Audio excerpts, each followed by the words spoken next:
ఎడారిలో సెలయేర్లు జనవరి 29వ తేదీ. గాఢాంధకారపు లోయలో నేను సంచరించినను ఏ అపాయమునకు భయపడను. నీవు నాకు తోడయుందువు, నీ దుడ్డుకరయు నీ దండమును నన్ను ఆదరించును. 23వ కీర్తన 4వ చరణం. చీకటిగానున్న ప్రదేశాలలో గుండా నడిచి వెళ్ళడం మనం నేర్చుకోదగిన ఒక కళ. తొందరపడకు. వెలుగులో మనం ఎప్పటికీ నేర్చుకోలేని పాఠాలు చీకట్లో ఉన్నాయి. గతంలో నీవెన్నడూ ఎరుగని ప్రభు పరిచర్యలను నీవు అక్కడే కనుగొంటావు. ఆయన దుడ్డుకర్ర, ఆయన దండము నిన్ను ఆదరిస్తాయి. ఒకటి నిన్ను నడిపించేది, మరొకటి నిన్ను కాపాడేది.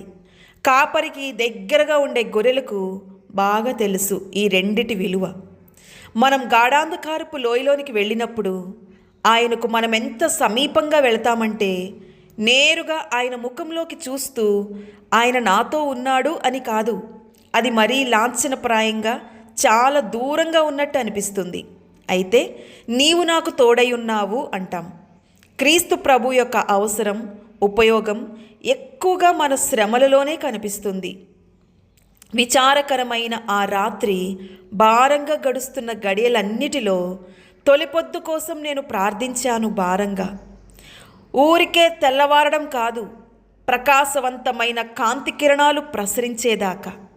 నేను వెళ్ళే మార్గం ఆయనకు తెలుసు. ఆయనకు తెలుసు మార్గం, అది ఆయన సొంత మార్గం. ఆ మార్గంలోనే నేను వెళ్తాను, ఒంటరిగా కాదు, ఒంటరిగా కాదు. చీకటిలో వెలుగులో నేను పయనిస్తుండగా లోయలోని గాఢాంధకారపు చీకటి నన్ను కమ్ముకునేదాకా విశ్రాంతి నగరపు గోపురాలు నా కంటికి కనబడ్డాయి. నేను వెళ్ళే మార్గం ఆయనకు తెలుసు. ఆయనకు తెలుసు మార్గం, అది ఆయన సొంత మార్గం.